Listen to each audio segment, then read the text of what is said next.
Kebahagiaan kini sedang dirasakan oleh Weni Aryani. Pasalnya, Pengadilan Tinggi Banten baru-baru ini memutuskan bahwa aktor Rezky Aditya adalah ayah biologis dari putri Weni Aryani. Seperti diketahui, Weni memutuskan untuk mengajukan banding usai kalah di dalam pengadilan. Kini perjuangan berbuah manis. Dalam penuturannya, Weni menceritakan jika sebelumnya ia dan pihak Rezky pernah bertemu namun tidak menemukan kesepakatan di antara kedua belah pihak.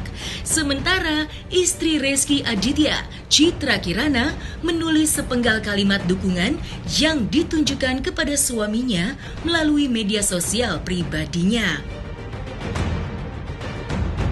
Meski tidak menanggapi secara langsung soal putusan Pengadilan Tinggi Banten terkait suaminya yang dinyatakan sebagai ayah biologis dari putri Weni Aryani, Citra Kirana menanggapinya dengan mengunggah sebuah video romantis dengan sang suami. Dalam video singkat itu, Ciki menuliskan judul lagu Hingga Tua Bersama.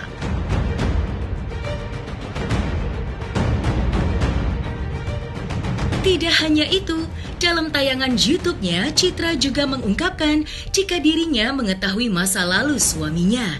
Lantas, apakah jawaban Ciki saat disinggung mengenai persoalan suaminya dengan Weni Aryani?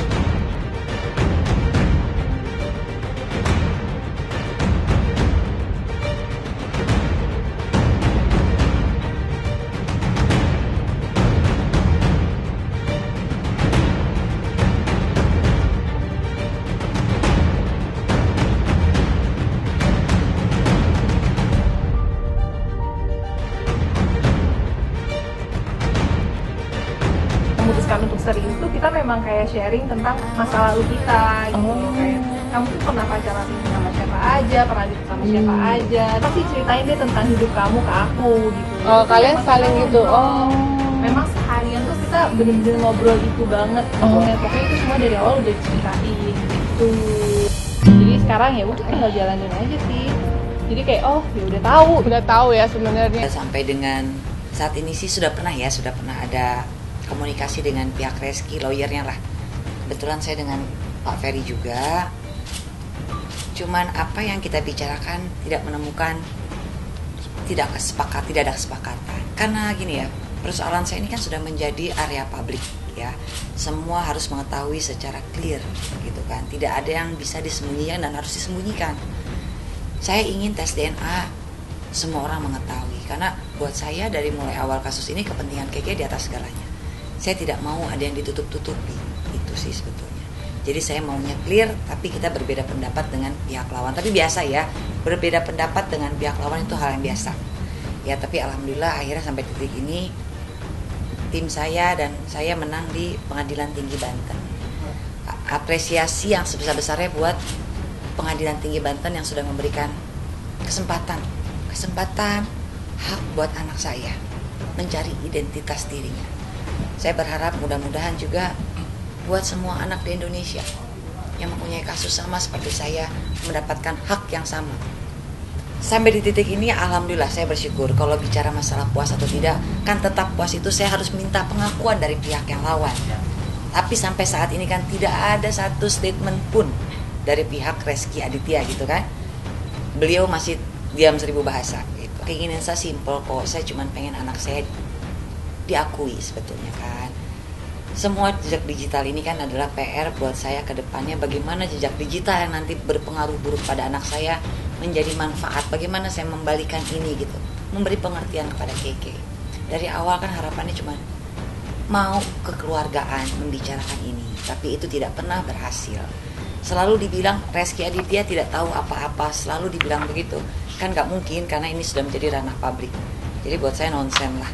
Kalau soal bertemu, jika ada waktunya, jika Tuhan membolak-balikan hati, itu akan terjadi ya. Kita ikutin aja. Sampai dengan saat ini ya menolak. Jangankan tes DNA, berstatement muncul di media pun setahu saya tidak. Gitu kan. Jadi kita nggak usah panjang-panjang tes DNA. Beliau muncul pun tidak kan. Tanpa tes DNA pun udah ada jawaban. Iya. Kemarin kan kita kejar tes DNA itu untuk mendapatkan jawaban. Ya. ternyata ilmu pengetahuan itu nggak sedangkal mungkin yang dia pikirkan, bahwa tanpa menjawab pun ada suatu keilmuan yang bisa menjawab itu. Itu mungkin yang nggak dia pikirkan. Aku juga nggak pikir selama ini bahwa itu bisa terjadi. Saya dari awal selalu meminta yang terbaik, selalu menginginkan kekeluargaan. Siapa sih yang mau viral seperti ini, semua orang tahu gitu ya. Tapi kan tidak terjadi. Kalaupun ada damai tapi kita harus sembunyi-sembunyi, saya dengan jelas menolak tidak. Kepentingan Keke di saat ini adalah ayah biologis yang mengakui, karena ini sudah menjadi ranah publik, akuin. Mengakui seorang anak tidak menjadikan kamu hina di mata orang, apalagi di mata Allah. Saya selalu bilang, kalah atau menang dalam sidang itu biasa, ya. Apapun yang terjadi, Keke tetap darah daging saya. Jadi apapun yang terjadi, Reski mau mengakui atau tidak, Keke adalah darah daging dan anak saya. Jadi apapun yang terjadi, Reski mau mengakui atau tidak, Keke adalah darah daging dan anak saya.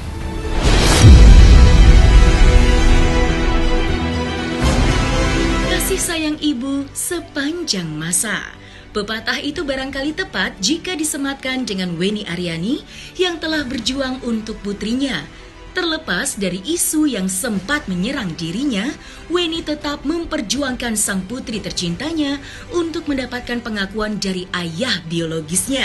Weni menuturkan jika putrinya mengalami tekanan psikologi atas apa yang dialaminya. Kini, usai Pengadilan Tinggi Banten memutuskan Reski Aditya sebagai ayah biologis dari putrinya, seperti apakah perasaan Keke? Benarkah Keke mengaku sangat bahagia jika dirinya bisa mendapatkan pengakuan sebagai putri dari seorang Reski Aditya? Anak saya bukan merupakan suatu kesalahan ya. Hanya caranya dia dilahirkan, kesalahan kedua orang tuanya, tapi anak nggak salah. Keke tidak pernah salah dan tidak harus menanggung kesalahan dari kedua orang tuanya.